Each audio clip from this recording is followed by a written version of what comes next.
بسم الله الرحمن الرحيم. الله ولي الذين آمنوا يخرجهم من الظلمات إلى النور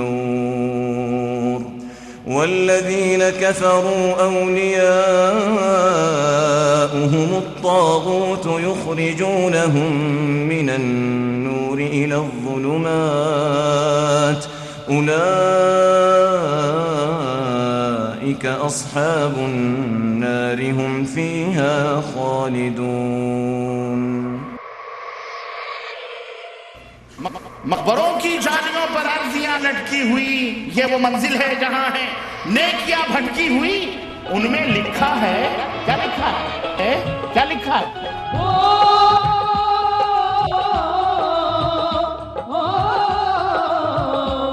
سرکار کا روضہ نورانی منظر ہے یہاں کا قرآنی. یہاں آئے فرشتے، یہاں آئے فرشتے مستی میں خواجہ پرستی میں. فضیلت شیخ معراج ربانی آج عرس کے بارے میں گفتگو فرمائیں گے کہ اس کی حقیقت کیا ہے. ان کو سب سے بڑی پریشانی یہ تھی کہ آپ عرس کا نقشہ کھینچو گے کیسے؟ ہمیں کھینچنے کے نانی کے آگے ننیحال کا تذکرہ. ہم سے پوچھو نانی کا تذکرہ کیسے ہوتا ہے؟ ننیحال میں ہم رہنے والے یہاں تو کر کے نکلے ہیں ہم وہاں سے. یہ قریب میں ان مجالس کی رونق ہوا کرتے تھے. عرس عاقل صاحب دیوبند کے، ان کو تکلیف ہوتی ہوگی لیکن توبہ کر کے آ گئے ہیں ادھر. نواز کے چاہنے والوں کا یہ ہجوم اپنے خواجہ کے قدموں میں سلام عقیدت پیش کرنے کے لیے جا رہا ہے. فَسَيَرَا اخْتِلَافًا كَثِيرًا، تو عنقریب وہ بہت زیادہ اختلافات دیکھے گا. دنیا کے اندر بہت زیادہ امت میں اختلاف ہوں گے. نتیجے سے یہ سمجھ میں آتا ہے وہ اختلاف مال دولت کا اختلاف نہیں، حکومت کا اختلاف. اللہ اکبر. اللہ کے حبیب صلی اللہ علیہ وسلم روایت کے اندر آتا ہے آپ کی آنکھیں سرخ ہو گئیں. کیوں؟ معاملہ معمولی تھا. میں نے بتایا آپ غلطی جتنی مضبوط ہوتی ہے، غلطی جتنی مضبوط ہو یا غلطی خطا کرنے والا جیسا ہے اسی انداز سے آپ کو اسلوب بھی اختیار کرنا چاہیے. پر علماء امت کا ایک بہت بڑا گروہ افراط و تفریط کا شکار ہے. یزید نے کہا اللہ تعالیٰ برا کرے ابن سمیہ کا، واللہ اگر میں تمہارے باپ کے پاس ہوتا تو مجھ سے جو شخص لا الہ الا اللہ کہتا ہے اللہ سبحانہ وتعالی 99 بلائیں اس سے دور فرما دیتے ہیں. خاص طور پر مملکت ان کی شان میں گستاخی کرے، اس کو ہم برداشت نہیں کریں گے. فقہ کا یہ مسئلہ ہے کہ عورت کو پراپرٹی میں، وراثت میں، زمین میں، بلڈنگ میں کوئی حصہ نہیں ملتا. اس کو کوئی حق نہیں ہے مطالبہ کرنے کا. روح 3 نفسوں سے جڑا ہوا رہتا ہے. انسان جب سو جاتا ہے تو نفس کی 3 قسمیں ہو جاتی ہیں.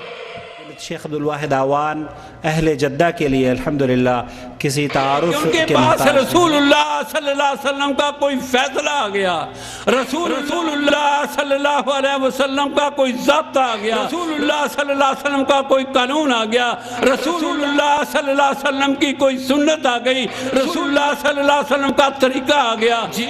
پھر وہ نبی صلی اللہ علیہ وسلم کے حکم کو نہ مانے، پھر نبی صلی اللہ علیہ وسلم کے قانون کو نہ مانے، پھر وہ نبی صلی اللہ علیہ وسلم کے فیصلہ کو نہ مانے کہ نتیجہ کیا ہوگا؟ اللہ کہتا ہے ان پر کوئی نہ کوئی فتنہ آ جائے. اس اللہ پر تم بھروسہ کرو، اس سے تم رشتہ پناہ قائم کرو جو زمین و آسمان و روزی دینے والا، جو موت اور زندگی کا مالک ہے، جس نے تمہاری آنکھ اور تمہارے کان بنا دیے. بھلا بتاؤ جس طریقے سے اس بچے نے آگے بڑھ کر اس گیپ کو ختم کیا ہے، اس کو پر کیا ہے. اگر ہم لوگ اپنی ذمہ داری سمجھتے ہوئے توحید کی شمع روشن نہیں ہوگی جب تک اس کو روشن نہیں کیا جائے گا. توحید کی طرف بلانے والوں کی ضرورت ہے، سنتوں کی اہمیت بتانے والوں کی ضرورت ہے، منہج سلف صالحین دکھانے والوں کی ضرورت ہے. اس طرح کے پروگرامز تیار کیے جا رہے ہیں جن سے صرف دھوکہ دینا، دھوکہ دے کر لوگوں کا انٹرٹینمنٹ کرنا، ان کو ہنسانا، لافٹر چیلنج کے نام سے، یا کوئی ہے مجھے ہنسائے، یا موور اینڈ شیکرز، اس طرح کے بلف ماسٹر. یہ ایسے من افقہ الناس مع الصبی. اللہ کے رسول صلی اللہ علیہ وسلم بچوں کے ساتھ بڑے ہی خوش مزاج تھے. آپ نے فرمایا من یشتری ھذا العبد بدرہم، اس عبد کو کون شخص ہے جو خریدے گا؟ اور مولانا انجم انصاری بھی جماعت کے ان شعراء میں ان کا شمار ہوتا ہے جنہوں نے قرآن و سنت کی نشر و اشاعت میں اشعار کہے۔ الہی سب تجھے رب کریم کہتے ہیں، الہی سب تجھے رب کریم کہتے ہیں، تجھی کو مالک عرش عظیم کہتے ہیں۔ ہماری زندگی کیا ایسی گزر رہی ہے؟ عبداللہ بن عمر کہا کرتے تھے، جیسا کہ بخاری کی حدیث ہے، اذا امسیت فلا تنتظر الصباح واذا اصبحت فلا تنتظر المساء، صبح اٹھو تو شام کا انتظار مت کرنا کہ شام میں توبہ کروں گا، بعد میں توبہ کروں گا، بعد میں معافی مانگوں گا، نہیں، اور شام کو تم زندہ رہو تو پھر صبح کا انتظار مت کرنا، صبح اٹھو تو شام کا انتظار مت کرنا۔ آگے نصیحتیں کرتے ہیں کہ موت سے بسم اللہ الرحمن الرحیم، الحمدللہ رب العالمین، والصلاة والسلام علی اشرف الانبیاء والمرسلین، نبینا محمد وعلی آلہ وصحبہ اجمعین۔ قال اللہ تعالی یا ایہا الذین آمنوا اتقوا اللہ حق تقاتہ ولا تموتن الا وانتم مسلمون واعتصموا بحبل اللہ جميعا ولا تفرقوا واذكروا نعمة الله عليكم إذ كنتم أعداء فألف بين قلوبكم فأصبحتم بنعمته إخوانا وكنتم على شفا حفرة من النار فأنقذكم منها كذلك يبين الله لكم آياته لعلكم تهتدون۔ معزز علماء کرام، بزرگوں، دوستوں، السلام علیکم ورحمۃ اللہ وبرکاتہ۔ جدہ دعویٰ سینٹر حی السلامہ اور دعویٰ سینٹر برائے اسلامی بندرگاہ جدہ کے ذمہ داران کی جانب سے آپ کا بھائی محمد عاقل اس جی سی سی کمپاؤنڈ کی اس مسجد میں آپ کا سب کا خیر مقدم کرتا ہے، خوش آمدید کرتا ہے۔ اللہ رب العالمین ہمارے اس جمع ہونے کو شرف قبولیت عطا فرمائے، ہمارے علم و عمل میں اضافے کا ذریعہ بنائے، اور ہمارے اس مجلس پر اپنی رحمتوں کا نزول فرمائے، آمین یا رب العالمین۔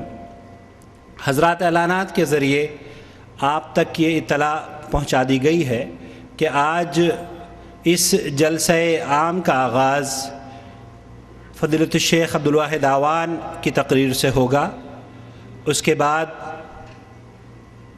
شیخ یاسر الجابری کا خطاب ہوگا، پھر اس کے بعد مغرب سے پہلے چائے اور بسکٹس وغیرہ پیش کیے جائیں گے ریفریشمنٹ کے طور پر، مغرب کی نماز پڑھیں گے، اور پھر انشاءاللہ تعالی مغرب سے عشاء کے درمیان فضیلت الشیخ معراج ربانی خطاب فرمائیں گے، اور اس کے بعد طعام، اور اس کے بعد انشاءاللہ تعالی یہاں سے ہم لوگ رخصت ہوں گے۔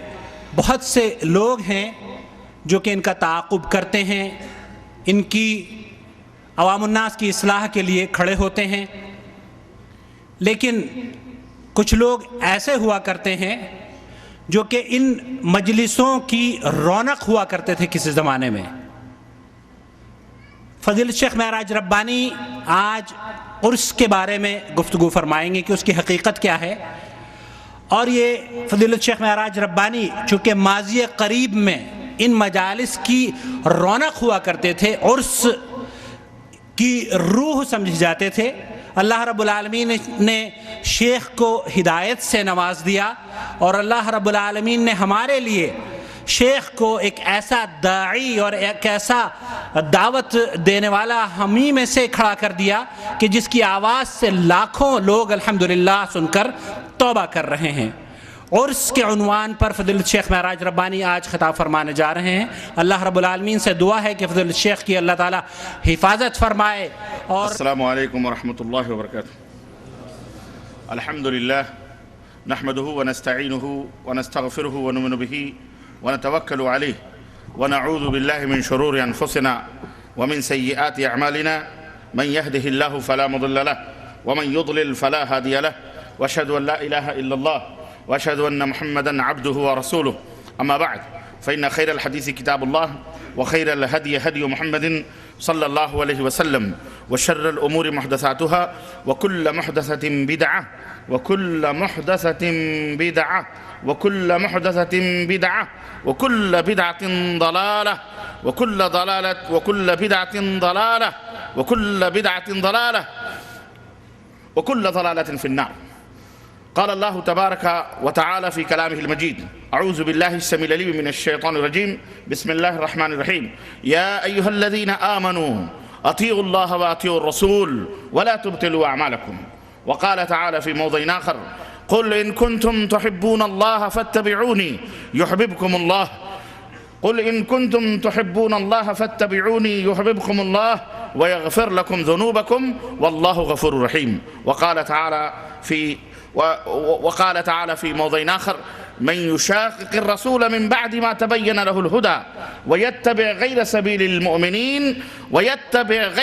المؤمنين نوله ما تولى ونصله جهنم وساءت مصيرا. وقال النبي صلى الله عليه وسلم: من أحدث في أمرنا هذا ما ليس منه فهو رد. اللهم صل على محمد وعلى آل محمد كما صليت على إبراهيم وعلى آل إبراهيم إنك حميد مجيد. اللهم بارك على محمد وعلى آل محمد كما باركت على إبراهيم وعلى آل إبراهيم إنك حميد مجيد. تمام قسم کی حمد و ثنا کبریائی اور بڑائی اس اللہ عز و جل کے لیے لائق و زیبا ہے جس نے ہمیں اور آپ کو پیدا فرمایا، اور بیش بہا درود و سلام اس ذات مبارکہ مطہرہ پر جو ساری کائنات کے لیے رشد و ہدایت بنا کر کے بھیجے گئے اور جن کا نام نامی اسم گرامی احمد مجتبیٰ محمد مصطفیٰ صلی اللہ علیہ وسلم. انداز بیاں گرچہ بہت شوق نہیں ہے، شاید کہ اتر جائے تیرے دل میں میری بات. عزیزان گرامی قدر، معزز علماء کرام، نوجوان دوستوں، بزرگوں اور بھائیوں، آج بتاریخ 21 ربیع الثانی 1430 ہجری مطابق 17 اپریل سن 2009 عیسوی کے اس جامع مسجد میں جو اجلاس منعقد ہوا ہے، جدہ دعویٰ سینٹر ہے سلامہ اور سی پورٹ دعویٰ سینٹر جدہ کے تعاون سے، اس میں جس موضوع پر میں آپ حضرات کی خدمت میں کچھ گزارشات اس مختصر سے لمحے میں، مختصر سے وقت میں لے کر کے حاضر ہوا ہوں، وہ موضوع ہے عرس کیا ہے، عرس کی حقیقت کیا ہے، عرس کس کو کہتے ہیں، اس کے اوپر جو شکوک اور شبہات ہیں، عرس کرنے والوں کے جو دلائل ہیں، جو براہین ہیں، اور جس انداز سے انہوں نے عرس کے جواز کے لیے فتوے دیے ہیں. یہ میرے پاس کتاب موجود ہے، حیدرآباد سے چھپی ہوئی فتاوی نظامیہ.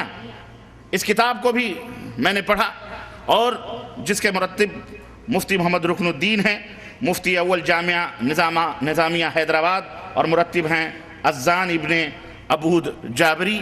معذرت کے ساتھ ہمارے شیخ یاسر جابری کے خاندان ہی سے گویا تعلق ہے ان کا، کیونکہ یہ حیدرآباد کا یمنیوں کا خاندان. کہاں گئے حضرت؟ تو میں نے جب اس کتاب کو دیکھا تو مجھے شیخ یاسر جابری نظر آئے کہ وہ مجھے شعر یاد آیا جس میں کسی شاعر نے کہا کہ دو پھول کیا ہے وہ کہ ساتھ نکلے قسمت جدا جدا ہے، دو پھول ساتھ نکلے قسمت جدا جدا ہے، اکا بنا ہے صحرا ایک قبر پہ پڑا ہے، اکا بنا ہے صحرا ایک قبر پہ پڑا ہے. تو یہ قبر پرست یاسر اذان ابن عبود جابری، انہوں نے ترتیب دیا ہے تاہا پبلیکیشن ہاؤس، بارکس حیدرآباد دکن، جس میں انہوں نے عرس، فاتحہ، چہلم، نظر و نیاز اور 11ویں شریف اور میلاد النبی کے مکمل فتاوے اور اس کے جائز ہونے کے ثبوت پیش کیے ہیں. دوسری کتاب میرے پاس ہے عرس کیا ہے. یہ بہت زمانے سے میرے پاس کسی بھائی نے فوٹو کاپی کر کے روانہ کیا، بھیجا، اللہ انہیں جزائے خیر عطا فرمائے، اور اس سے بہت ساری معلومات. تو یہ کتاب جب میں نے پڑھی تو مجھے حیرت ہوئی کہ واقعتاً اس کتاب کے موضوع پر یا اس طرح کے موضوعات پر کوئی چیز ان بدعتیوں کو اس کے جواب میں نہیں دی گئی، یا تو ان اعتراضات کو، سوالات کو لا یبو بہی سمجھا گیا، ناقابل